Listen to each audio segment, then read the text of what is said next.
Greetings and salutations, loyal viewers of this channel. My name is Sean, and today we got to talk about a bit of a heartwarming, a bit of a tragic story out of the city of New York, where a 60-year-old woman who happened to be a retired cop was the victim of an attempted robbery. However, it didn't work out too well for said robber's nose, and that's why I want to talk about the good about this.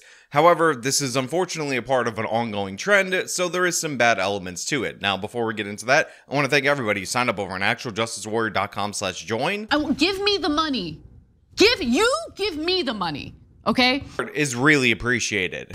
You can still see the mark left on her neck after a man holds a knife to her throat, and she's not the only person saying that people are being targeted and robbed in Queens. So yeah, as reported by the local news, as reported by Stephon Kim, you're in a situation where people are being robbed in and around this area, which we will talk about the particulars of said area before, by what looks like to be repeat offenders. On top of that, one of the vehicles utilized in this particular robbery, and it appears to be a pattern, happens to be a Hyundai. We all know about the Kia and Hyundai boys, that glitch and whatnot. So this actually might be a situation where a car is being stolen in order to be utilized in the commission of additional crimes, which is an ongoing thing that we've seen across this nation. And one of the reasons why I find it quite dubious when I see Grand Theft Auto claims are up and certain other categories of crimes are technically down by the statistics, because a lot of times they're stealing these cars in order to commit a bunch of different other various crimes. But let's get into it so you guys can hear what went down,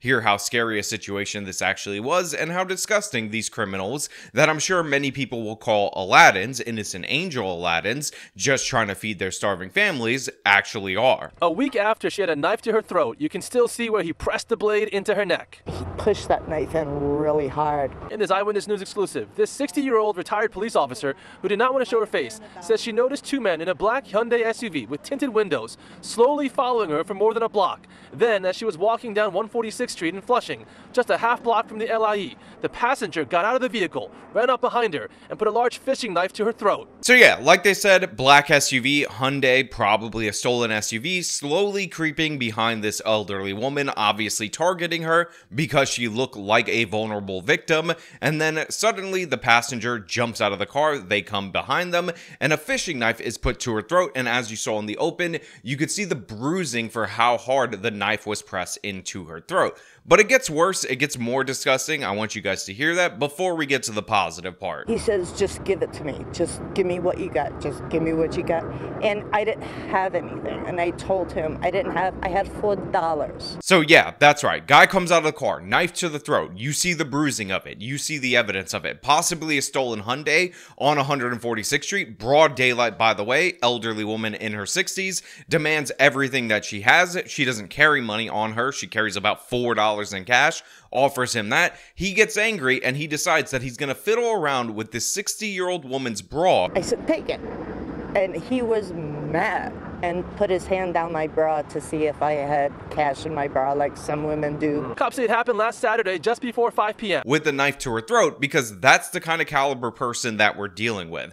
This is the innocent angel, the victim of our society, the person that we should cater to, the person who, by the way, likely is a repeat offender, since these robberies are occurring around this area over and over and over again. And again, the very high likelihood that that was a stolen Hyundai SUV involved in this process. And for some reason, a lot of people on the left wing are going to defend the criminal, saying he's an innocent angel and not the retired woman, not the elderly woman who's just going for a walk. For some reason, she doesn't matter. We should just dismiss her because, oh my God, just think about how sad it is for these innocent angels to steal cars and, you know, put knives to people's throats and all that. Investigators say she then punched the man with a knife square in his face. I broke his nose. Yeah. He's got a broken nose. You got a broken nose right now, you son of a bitch. You know, there's a certain level of energy that you get from New Yorkers that just is not that common among other groups of people. So here you have 60-year-old woman, knife to her throat. Again, guys robbing her, sexually assaulting her by going through her bra in order to find if she has additional cash in there. And for some reason, this woman gets it in her mind, likely because she's a retired police officer, that it's time to defend yourself. So she decides that she's going to crack this guy in the face, ends up busting his nose, and I absolutely love it. I support it. I'm into it. I'm all about it. I absolutely enjoyed hearing that. I love the way that she looks dead in the camera. Unfortunately, her face is blurred, and says it directly in camera. you got a broken nose. I jumped in the middle of the street and I said, come back, I'm not done with you yet. I mean, come on. Who doesn't love this lady? Again, I wish I could see her face. I wish I could see the look on her face so you know not to mess with this old lady from now until the end of time, till the end of her days. She's like, come back, I'm not done with you yet. To an armed around 20-year-old with a giant knife who, again, was willing to put said knife to her throat. She's like, I'm not done with you yet. Get your ass back over here. Now, I wish that this retired police officer was carrying her firearm. I know firearm ownership, very difficult to achieve in the city of New York, but if you are a police officer, you do maintain that additional right to carry a firearm past retirement. So I wish this could have ended even better, where this guy ends up charging her with the knife. Not that I'm rooting for anybody to be killed, but it would be nice for some of these criminals who target the vulnerable to realize that maybe some of the vulnerable people that they think are going to be an easy mark are actually not going to be that easy, are actually going to put up more of a fight than you think. And maybe what we need in the city of New York is a situation where a criminal actually faces dire consequences in the moment that he decides to act, in the moment that he decides to victimize another person, because as of right now, the criminal justice system refuses to hold these people accountable. Again, we don't know a lot about this individual right now. There has not been an arrest made as far as I know. But hopefully there is an arrest. Hopefully we will find out. And unfortunately, it is very likely that this guy's going to have a lengthy criminal history, possibly targeting elderly women before, possibly targeting other vulnerable groups of people, and he would have been let out over and over again by the city of New York's lax criminal justice system, because this is what happens time and time again. And again, the indicators of this, the location where this crime occurred, the repeated instances in this particular location, the likely stolen Hyundai, all of that adds up to somebody who is a career criminal, somebody who is a repeat offender, somebody who does this over and over again, and I'm very happy that his nose is broken. The victim says she has 2 broken fingers from that punch. Police say the men then jumped back in their vehicle and sped off. What an absolute boss. The woman has 2 broken fingers, and I don't know if you know this, but Sefon Kim is out there a week after this instance, and you know what you don't see on this absolute boss's fingers? A cast. Anything. At all. She's like, you know what? I'm gonna wear my broken bones like a badge of glory. I cracked that guy in the face. I broke his effing nose, as she said, and I'm not even gonna go seek medical attention. Even if I'm a retired cop and I got the best healthcare benefits New York City has to offer, I'm just gonna wear these bruised fingers like a badge of honor, because you know what? It was a good moment for me. He came up, he wanted to F around, and guess what? He found out all over his face. And both of these guys, after his nose was broken, ended up fleeing the scene. Both of these guys ended up taking off because this old lady was not having their nonsense. But this is where the story becomes a bit more problematic, because the particular area that they're targeting is ripe for these type of criminals to attack. And unfortunately, with an understaffed police department that doesn't patrol areas in the way that they do, this is likely to occur again, because it's been a pattern of behavior before. And this is what happens when you leave criminality completely unchecked. Neighbors here think they're targeting this block because just around the corner is the LIE, a quick getaway.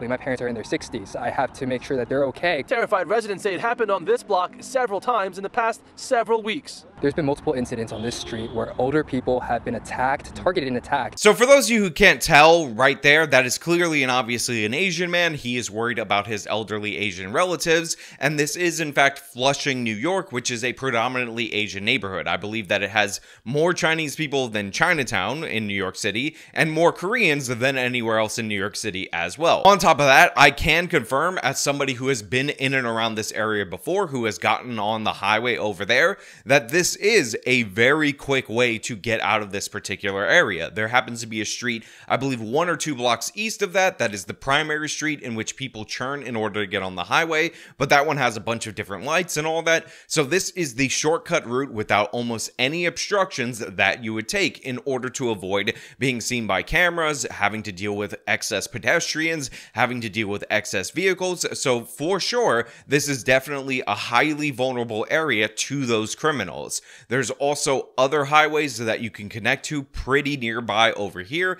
That entrance to the LIE, I believe the direction that they're going in would be west, ends up leading to Grand Central, and other ways that you could turn around, get to any highway that you want within a couple of minutes, obviously depending on traffic. So this is a great area if you're a criminal, unfortunately, to target elderly people that are going for a leisurely walk where you would likely be uninterrupted even during the course of the day, because not a lot of people realize that that is a good way around the red light camera that again is a block east from there, and all the other different various problems that have to do with the traffic of the much busier street. So yeah, these people are being victimized. They are quite vulnerable to this, and it would be great if the NYPD could actually do something about it. But even if they made arrests, even if they actually caught these guys in these stolen vehicles, even if they actually noticed the people lurking in that block, guess what?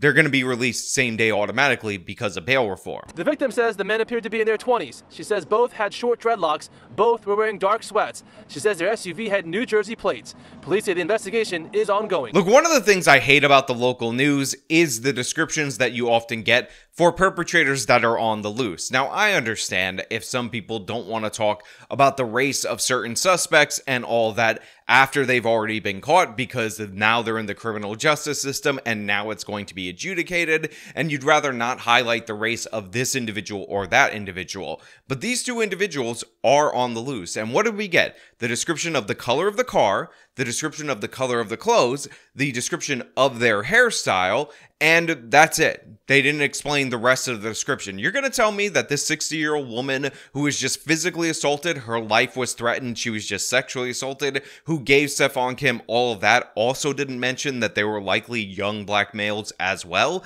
That was just left out by editorial for whatever reason, because even in a situation like this, where the story is elderly people, this woman doesn't appear to be Asian to me, even though she got the blurred face, so technically we don't know, but retired cop, you hear the voice, she sounds like a white New Yorker. But in an area where Asians that are elderly are often targeted because it is a predominantly Asian neighborhood, they still can't give you information on the suspects. They still got to withhold a couple of details in order to save face, even though these people, again, are on the loose. And need I point out that the description of the vehicle, the Hyundai with the New Jersey plates, might not be all that useful to anyone, because it is very unlikely that these individuals brought their own car, their own Hyundai, from New Jersey in order to commit this robbery in Queens. You have to pass through a lot of New York City in order to get to this location, so this is very likely a stolen Hyundai vehicle. So all the details about the Hyundai are actually likely to be the least relevant a week later, because that car is probably stolen,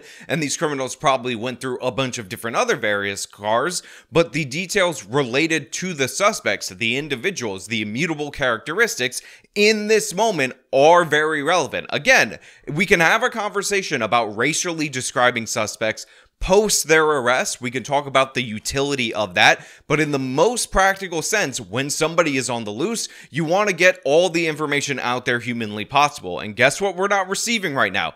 All the information possible for us to receive to know who these people are. So yeah, while I absolutely love this woman's energy, while I absolutely love and hope that she is correct in her assessment that she broke this person's nose, and we have somebody at the hospital with medical records, and that would lead the police to be able to find them, I still can't help but notice all the things that are being left out, all the things that are not being said, even though, again, elderly people are being threatened with death for their petty property by these individuals, and for some reason, we're still not giving all the information we can about them. But you know what? It's a good story. Still, there's still some great components to it. It could be significantly worse, so I'm going to leave the floor for you guys to throw your comments at me. If you like this video, then show them by leaving a like, subscribe for more content, follow me on my social medias, support me via the support links in the description of this video. This has been me talking about a criminal getting his nose broken because he effed around and found out. Till next time.